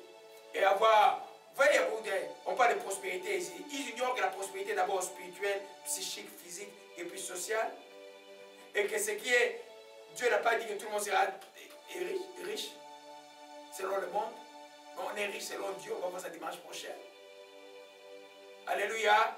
Les soucis de la vie. Cette catégorie est importante. Tu as reçu la parole, tu es bien.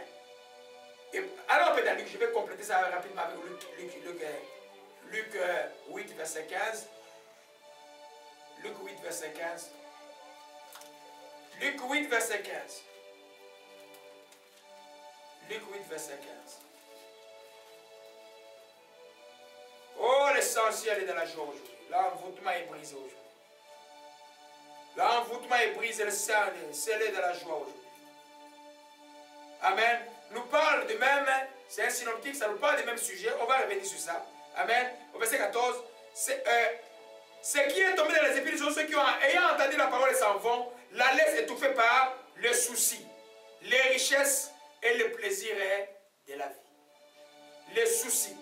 Amen. La Bible dit ne vous inquiétez de rien. Amen. Tu écoutes la parole. Maintenant, au lieu de penser à la parole, tu penses au souci de la vie. Tu sors de l'église là, c'est comme si tu étais venu juste faire une présence, comme une présence militaire au camp. Et puis quand tu sors, tu vas te soucier déjà comment ton examen va se passer demain. Tu n'as pas médité la parole de Dieu. Quand tu rentres le soir à la maison, tu n'as pas médité la parole de Dieu. C'est pourquoi quand vous notez, tu vas à la maison, tu médites la parole de Dieu. Alléluia. Parce que l'ennemi vous attaquera souvent sur ce qu'il vous a enseigné à ce temps-là. C'est pour vous moquer de vous. Alléluia. Toi, tu vas méditer la parole de Dieu. Quand il y aura un souci qui va arriver, tu dis non, je refuse de me soucier, je veux connaître mon besoin à Dieu, comment par les prières et les supplications. Amen. Et la paix qui ne suit pas tout est déjà gardée à mon cœur et mes passages de Jésus-Christ. C'est pourquoi les versets qui se dit tout ce qui est pur, tout ce qu'on aura, tout ce qui est dit de louange, faut faire l'objet de mes pensées. Alléluia. Tes pensées doivent être meublées par la parole de Dieu. Quand nous disons, je rends toutes mes pensées captives à le message de Christ, ça veut dire quoi? Que mes pensées qui ne sont pas correctes, je vais les faire subjuguer, je vais les contrôler par la pensée de Christ qui est contraire à ce que le diable protège. Alléluia. Alors, mais si tu laisses le souci tout le temps, les soucis vont te conduire, vont étouffer la parole de Dieu. Les désirs des richesses qui fait vite et tous les chrétiens qui ont cherché à s'enrichir selon le monde ont perdu la foi.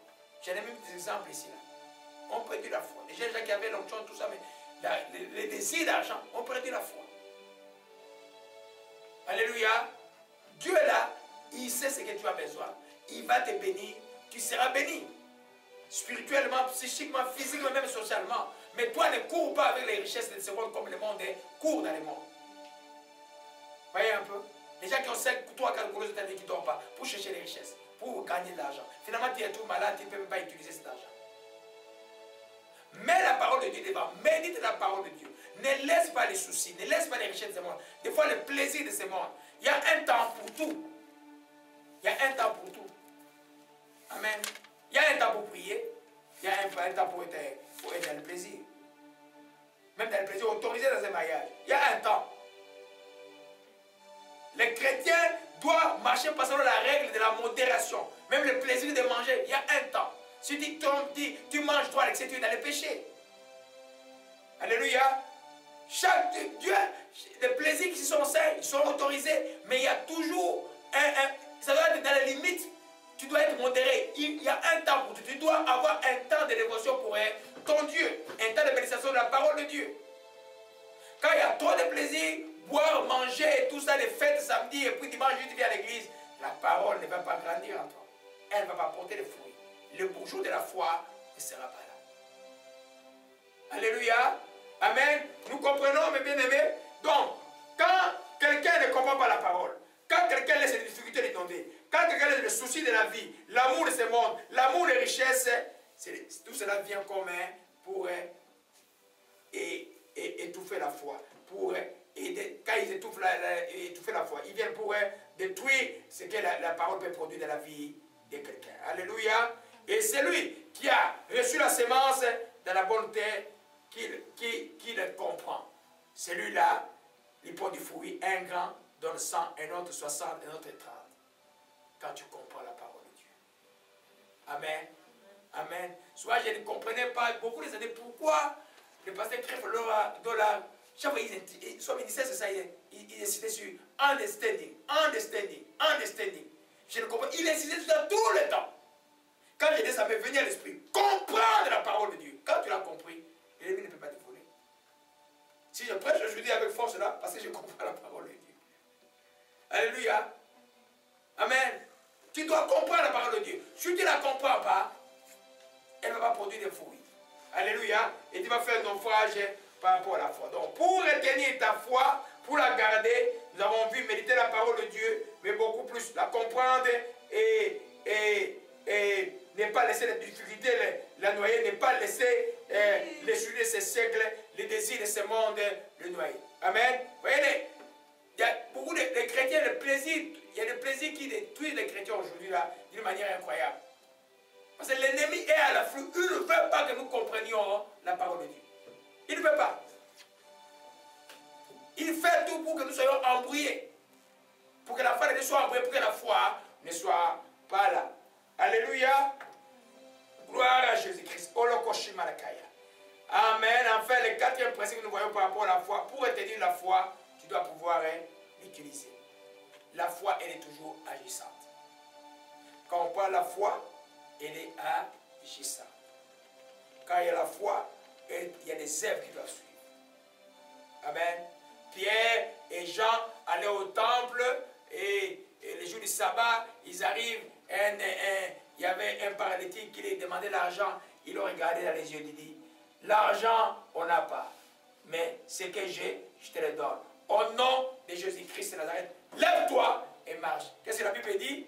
Pierre est allé toucher, il a mis debout. Amen. C'est la foi. Alléluia. Elle est agissante. Là, nous voyons de la foi substance. Elle est agissante. Donc, Paul et Pierre a cru que quand il va toucher cette personne, la personne va se mettre debout. Amen. Alléluia. Donc, la foi, elle est toujours agissante plutôt. Amen. Elle doit avoir des œuvres. Par tes œuvres, on connaît que tu as la foi. Alléluia. Alors, on peut dans Jacques chapitre 2, je vais vite conclure dans 10 minutes. Laissez le temps de la joie est là. Beaucoup de joie, le pain, les pains de Dieu. Le pain de Dieu, le pain de Dieu, le temps de la joie. Le temps de la joie. Oh, Shashana. Et que les églises de paix.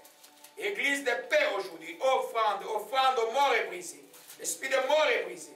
Assez la joie est là. Jacques, chapitre 2. Ça aurait pu être objet d'un enseignement, tout ça. C'est tellement beaucoup de choses dans ce chapitre. Nous avons vu, je le répète, pour retenir la foi, je dois connaître ce qu'est la foi. Pour retenir la foi, je dois valoriser la foi. Pour retenir la foi, je dois veiller à ne pas faire naufrage par rapport à la foi.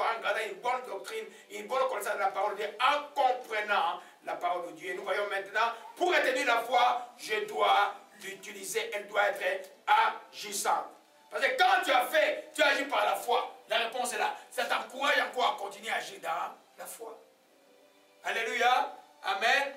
Vous voyez un peu Jacques chapitre 2, verset 14. Mes frères, que sert-il à quelqu'un de dire qu'il a la foi s'il n'a pas les œuvres? La foi peut-elle les sauver? Si un frère, une sœur sont nus, manque de nourriture chaque jour, que l'un de vous leur dise, allez réchauffez-vous, vous vous rassasiez, et que vous ne leur donniez pas ce qui est nécessaire au corps. À quoi sert-il cela? Il en est ici de la foi, si elle n'a pas les œuvres, elle est morte en elle-même. Si quelqu'un dira, tu as la foi, et moi j'ai les œuvres, montre-moi par ta foi, montre-moi ta foi sans les œuvres, moi je vais te montrer la foi par mes œuvres. Alléluia. Si tu crois qu'il y a un seul Dieu qui fait bien, mais les démons aussi croient et il est tremble. Alléluia. La foi avec les œuvres. C'est-à-dire quand il y a la foi, on voit les œuvres de la foi. Alléluia. La démonstration. Quand tu crois que tu as reçu, je te dis tu verras ça compris. Quand on voit les accomplissements, ces accomplissements s'appellent les œuvres de la foi. Alléluia. Il dit ici que la foi sans les œuvres, elle est morte. Alléluia. Amen. Je prends juste un exemple rapidement. J'écrivais hier, c'est parce que je crois que j'ai fait et que j'obéis. Toute notre vie chrétienne, même notre vie d'obéissance chrétienne, procède de la foi. C'est parce que je crois que j'ai fait. C'est parce que je crois que j'obéis. Alléluia. Vous voyez, quand, dans Hébreux chapitre 11, il y a toute une litanie de tous ceux de la Bible qui étaient dans l'Ancien Testament, que nous tous nous croyons que vivaient seulement dans l'obéissance. On traite cela comme un sujet de foi. Amen. Rahab la prostituée, on dit qu'elle avait la foi. Alléluia. Abraham, Isaac, Noé, tous ces gens avaient la foi. Je dis simplement que c'est parce que je crois que j'ai fait. Rahab, parce qu'elle croyait que le Dieu d'Israël était tout puissant, c'est pourquoi elle a aidé les espions. Alléluia. Donc, une foi qu'on n'utilise pas ne sert à rien. Quelqu'un qui a la foi doit être en action dans l'œuvre de Dieu. Doit pouvoir aller, quand on dit aller prier pour les malades, on va pas prier pour les malades pour ne pas voir les résultats. Amen. Je m'appelle cette histoire, à l'hôpital juif, je suis allé prier pour quelqu'un, et puis, quelqu'un était derrière moi, il venait d'entrer aussi. Et puis je commençais à prier en langue, et puis je commençais à dire, tais-toi, tais-toi. La personne qui était derrière moi s'est tue. C'était comme les chefs des cellules de cette église, de cette personne qui était malade. Pour moi, même, quelqu'un de l'église, cette église m'a appelé, on doit essayer de nous aider à prier pour cet homme. Alors maintenant, j'ai compris. Quand j'ai fini de prier, ces frères-là m'ont demandé, est-ce que docteur, tu crois que ça va marcher? Non, il n'avait pas la foi. C'est ça, c'est énervé Dieu, ça. C'est énervé Dieu. Quand nous allons prier là, nous prions avec foi. Amen. Il me demande maintenant, c'est pourquoi l'Esprit disait, tais-toi. Parce que tu fais une prétention, tu ne pries pas. Alléluia. Quand la mort est en face, on résiste avec foi. Alléluia. Tu ne laisses pas les choses venir te troubler. Amen. La foi est agissante. Les actes, la rigueur de la prière, même ta foi quand tu chasses les démons, quand elle est forte, c'est une preuve de foi que tu crois que ce que tu dis, c'est que cela va arriver. Alléluia. Gloire à Jésus-Christ. Quelques exemples bibliques rapidement. Marc chapitre 5, rapidement. Marc chapitre 5, verset 25. Nous connaissons l'histoire de la femme qui avait le problème de sang. Alléluia. Amen. Elle a perdu tout de son avoir. Elle a vu tous les médecins. Je ne sais pas si je parle à quelqu'un là. Amen. Pendant près de 12 ans, il n'y avait pas de solution. La Bible dit que tout allait plutôt en s'empirant. Sa situation devenait pire. La femme dit au verset 28, elle disait, si je puis seulement toucher ses vêtements, je serai guéri. Au même instant, la perte de sang s'arrêta et son corps était guéri. Et Jésus sut qu'une force était sortie de la foi, tous les regards de Jésus-Christ. C'est pourquoi la Bible dit ça, la foi il est impossible de le plaire. La foi, tous les regards de Jésus-Christ. Cette femme, l'acte de sa foi c'était quoi? C'est aller toucher les vêtements de Jésus-Christ. Souvenez-vous que dans l'Ancien Testament, si tu avais l'issue de sang, tu étais une personne maudite. Vous savez ça? Si tu as le sang, tu ne peux pas être là. Quand les femmes avaient les règles, ils devaient être loin pendant un temps. Mais elle avait une malédiction du sang. On ne pouvait pas s'approcher d'elle. Mais comment elle va aller toucher un rabbin juif? Très populaire, prophète de l'Éternel à l'époque, les gens ne savaient pas que Jésus était qui? Elle avait la foi. Elle a dit, si moi, je vais seulement toucher les bords de son vêtement, je serai guéri. L'acte de sa foi est le mouvement. Amen. Tu cherches un travail, tu pries, envoie un CV, fais une action. Alléluia. Va frapper une porte. Alléluia. Tu es malade, ton frère est malade, ton acte de foi, l'imposition de main, c'est un acte de foi. Jésus a dit, ceux qui imposeront les mains malades seront guéris. Mon acte de foi, c'est, j'impose ma main. N'attendez pas les pasteurs, j'impose la main, parce que tu crois en Jésus-Christ. Tu ne doutes pas en ton cœur, ce que tu crois va arriver. La foi, elle est toujours agitée, il faut l'utiliser. C'est malheureux, les chrétiens ont beaucoup d'opportunités de prouver les actions de foi, mais ils ne les font pas. La foi a un ami ennemi qui s'appelle difficulté. L'ami ennemi de la foi, c'est l'épreuve ou la difficulté. Mais toi, tu es enfant de Dieu, tu dois pouvoir croire. Amen. Elle a touché les vêtements et elle est guérie. Pour preuve, Jésus dit au verset 34, ma fille, ta foi t'a sauvée, va en paix. Elle a brivé les traditions, elle a brivé la loi de Moïse, elle a tout brisé. Elle dit non, non, non, moi je vais te sauver parce que c'est lui qui est venu me sauver. Je vais toucher ses vêtements. Alléluia. Des fois, quand une chose t'a trop embêté, tu dis assez, c'est assez, assez, c'est assez. Alléluia. Gloire à Jésus-Christ. Le dernier exemple, nous avons vu avec Bartimée, j'allais parler de Marc chapitre 10. Bartimée, quand Jésus passait, c'était un aveugle. Il a entendu juste que Jésus passait. Il a crié, il a crié. On voulait le faire taire. Il a dit non. Il a crié. C'était le courage. Amen. Son acte de foi, c'était ses cris. Alléluia. Des fois, tes cris sont des actes de foi. Alléluia. Ce n'est pas ton activité de prière. Quand tu es assoupi dans la prière, prouve que tu as la foi. C'est pourquoi tu pries. Celui qui n'a pas la foi est découragé. Il est fatigué. Je ne sais pas si Dieu va faire encore. Dieu m'a oublié. Hein? Alléluia. Gloire à Jésus-Christ, que son nom soit béni et soit exalté. Oh, un exemple encore très profond que nous terminions. Oh, Shashana Makila. Makila Yanzambe Zaliawa. Makila Yanzambe Zaliawa. Le sang de Jésus est ici. Le sang de Jésus.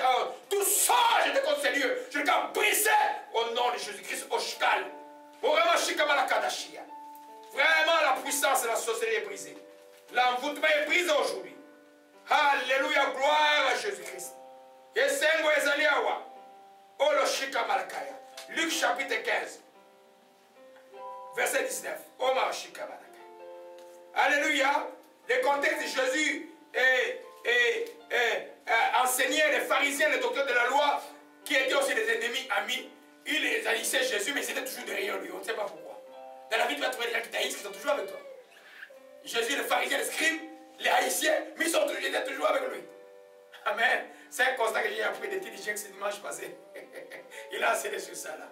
Alléluia. Amen. Venez de tous les villages de la Judée de Jérusalem. La puissance du Seigneur s'est manifestée dans les guérisons. Voici des gens portant sur le lit un homme qui était paralytique, cherchaient à les faire entrer, à les placer sous ses regards. Comme il ne savait pas où l'introduire, à cause de la foule, il montait sur la toit, il descendit sur une ouverture avec son lit au milieu de l'assemblée. Voyant Jésus dit, voyant leur foi, hommes des péchés te seront pardonnés. On dit, voyant leur foi. L'action de ces gens était dit, ils ont pris, imaginez la scène, ils ont pris la personne malade, ils l'ont fait passer par eux. C'était l'action de leur foi. Amen. Ça fait de toi, tu fais une distance longue pour aller quelque part pour qu'on prie pour toi. Ta foi va être récompensée. Alléluia. On l'a amené et puis les pharisiens ont dit, mais qui est celui qui peut pardonner les péchés? Je vous passe de tout cela. Mais il a dit, allez, Jésus dit, afin que vous cherchiez le Fils de l'homme sur implanté le pouvoir de pardonner, je te l'ordonne au paralytique, dis-le au paralytique, lève-toi, prends ton lit, va dans ta maison, à cause de la foi des autres. Quand quelqu'un ne marche pas bien, quand quelqu'un est malade au point il ne réfléchit plus, quand quelqu'un est en état de coma, un état où la souffrance là tellement, il a besoin de frères et sœurs en Christ qui ont foi pour lui. Ta foi à toi peut guérir une tierce personne. Ta foi à toi peut guérir même une nation. Ta foi à toi peut délivrer même toute une nation. Alléluia.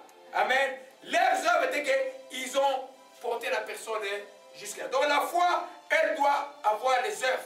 Amen. C'est parce que nous croyons que nous enseignons. C'est parce que nous croyons que nous prions. C'est parce que nous croyons que nous faisons tout ce qui est de la chrétienté. Alléluia. Si tu ne crois pas, tu ne feras rien. Paul a dit, c'est parce que je crois que j'ai peur. Alléluia. Gloire à Jésus-Christ. Les sons de la joie est là. Beaucoup de joie maintenant. L'envoûtement est brisé, la paix est là. Alléluia, alléluia, alléluia. Je vais livrer dans ces trois exemples pour vous montrer simplement que quand tu as étudié la parole, mets-la en pratique. La mise en pratique de la parole est aussi l'exercice de ta foi. Alléluia. Amen. C'est ta foi. Amen. Amen. La Bible dit que tu es mort au péché. Quand les tentations arrivent, tu dis, je suis mort au péché. Et tu te comportes comme quelqu'un qui est mort au péché. Et le péché n'aura aucun pouvoir sur toi. Tout s'est fait par la foi. Alléluia. Amen. Tu qui étais malade, oui, tu vois, on t'a imposé les mains. Pose maintenant, commence à faire les choses que tu ne faisais pas avant. Parce que tu es guéri. Quand tu dis Amen, tu es guéri. C'est ça. Regarde Jésus, quand il m'a dit, prends ton lit, va dans ta maison. Il n'a même pas chassé les démons. Il n'a même pas dit sois guéri. Il est tellement puissant, notre Dieu. Il n'a même pas dit sois guéri. Il n'a même pas donné un nom. Il dit prends ton lit. Parce que les gens voulaient le prouver. Quand les gens veulent le prouver, Dieu se montre grand. Très, très grand.